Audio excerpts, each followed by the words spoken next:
नमस्कार, मैं रत्ना शर्मा। चढ़ती कला टाइम टीवी देख रहे हैं सभी दर्शकों का स्वागत करती हूं। आप देख रहे हैं हिंदी टॉप न्यूज।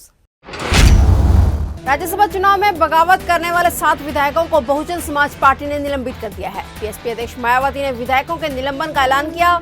इसके साथ ही मायावती ने कहा कि एमएलसी के चुनाव में बसपा जैसे को तैसे का जवाब देने के लिए पूरी ताकत लगा देगी। उन्होंने कहा कि अगर बीजेपी को वोट देना पड़ेगा तो भी देंगे। भारतीय जनता पार्टी के अध्यक्ष जेपी नड्डा ने पाकिस्तान के मसले पर कांग्रेस नेता राहुल गांधी पर निशाना साधा है। पाकिस्तान की संसद में विंग कमांडर अभिनंदन को छोड़ने के वाक़े पर कबूलनामा किया गया है, उसी पर अब जेपी नड्डा ने कांग्रेस को घेरा है। बीजेपी अध्यक्ष ने लिखा है कि कांग्रेस के शहजादे को भारत की किसी भी चीज पर विश्वास नहीं है, चाहे वह सेना हो, सरकार हो या फिर हमारे लोग। जेपी नड्डा ने आगे लिखा है कि ये तो अपने सबसे भरोसेमंद देश पाकिस्तान की ही सुन लें। उम्मीद है कि अब तो उनकी आंखें खुल जाएंगी।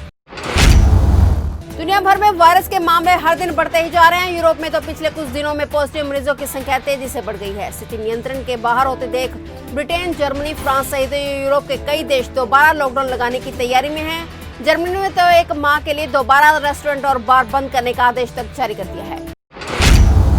बिहार विधानसभा चुनाव में राजनीतिक जंग जारी है। लोक जनशक्ति पार्टी के नेता चिराग पासवान की ओर से मुख्यमंत्री नीतीश कुमार पर तीखा वार किया गया है। अब कांग्रेस नेता राहुल गांधी के बयान के बहाने चिराग ने फिर से नीतीश पर निशाना साधा है। राहुल द्वारा पीएम मोदी के पुतले जलाने को लेकर दिए गए बयान पर चिराग पासवान ने कहा है कि राहुल बिहार में आकर ऐसी बातें करते हैं, लेकिन नीतीश कुमार कुछ नहीं बोलते हैं। ऐसे में नीतीश की राहुल गांधी से क्या सांठगांठ चल रही है जो आप चुप्पी साधे हुए हैं। गुरुवार को बीजेपी के स्टार प्रचारक और फिल्म अभिनेता व सांसद मनोज तिवारी के हेलीकॉप्टर की इमरजेंसी लैंडिंग करानी पड़ी। दरअसल भोजपुरी फिल्मों के सुपरस्टार मनोज तिवारी को चुनाव प्रचार के लिए बेतिया जाना था, जिसके लिए वो सुबह के करीब 10 बजे पटना से रवाना भी हुए थे, लेकिन बेतिया में उनका हेलीकॉप्टर नहीं उतर सका। जानकारी के मुताबिक हेलीकॉप्टर की तकनीकी रेडियो की खराबी के कारण यह स्थिति उत्पन्न हुई, जिस कारण उनका कंट्रोल के आगे लोगों से संपर्क टूट गया और हेलीकॉप्टर की लैंडिंग नहीं हो सकी। इसके बाद मनोज तिवारी का हेलीकॉप्टर 40 मिनट तक पटना के आसमान में ही चक्कर काटता रहा। राजस्थान में गुर्जर आरक्षण आंदोलन की चिंगारी एक बार फिर से भड़क सकती है। आरक्षण की मांग न माने जाने से नाराज गुर्जर समाज ने 2 दिन बाद सड़क पर उतरने का ऐलान किया है। गुर्जर समाज ने भरतपुर जिले के बयाना में स्थित पीलूपुरा से आंदोलन शुरू करने का निर्णय लिया है। इसके लिए 1 नवंबर को सुबह 10 बजे 6 स्थल पर महापंचायत होगी। गुर्जर समाज ने आगामी 2 दिनों में मांगे पूरी न होने पर 1 नवंबर को पूरे राजस्थान को जाम करने की चेतावनी दी है। इसी दिन नगर निगम चुनावों के दूसरे चरण के तहत वोटिंग होगी। हिमाचल प्रदेश में बीते दिन ऊंचाई वाले इलाकों में बर्फबारी के चलते तापमान में लगातार गिरावट जारी है। न्यूनतम तापमान में और गिरावट दर्ज की गई है। ऊंचाई वाले इलाकों में बर्फबारी से शीतलहर चल रही है, वहीं मैदानी इलाकों में सुबह शाम की ठंड हो गई है।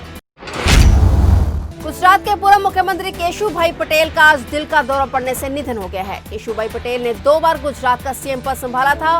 2 दिन वह वायरस से संक्रमित हुए थे और केशुभाई पटेल की उम्र 92 साल थी।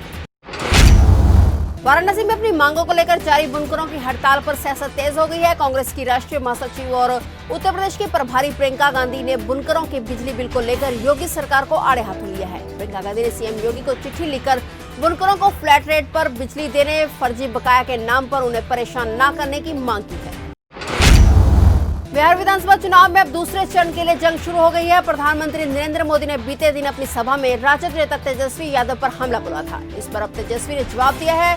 तेजस्वी ने कहा है कि बिहार के लोगों को उम्मीद थी कि पीएम मोदी विशेष पैकेज, बेरोजगारी और भुखमरी पर बोलेंगे, लेकिन उन्होंने ऐसा कुछ नहीं कहा। पीएम मोदी द्वारा जंगलराज के युवराज वार पर तेजस्वी यादव ने कहा कि वो देश के पीएम हैं, कुछ भी बोल सकते हैं, मुझे इस पर कोई भी टिप्पणी नहीं करनी है। फिलहाल टॉप न्यूज में इतना ही। तब तक के लिए देखते रहिए चढ़ती कला टाइम टीवी और मुझे दीजिए इजाजत। धन्यवाद।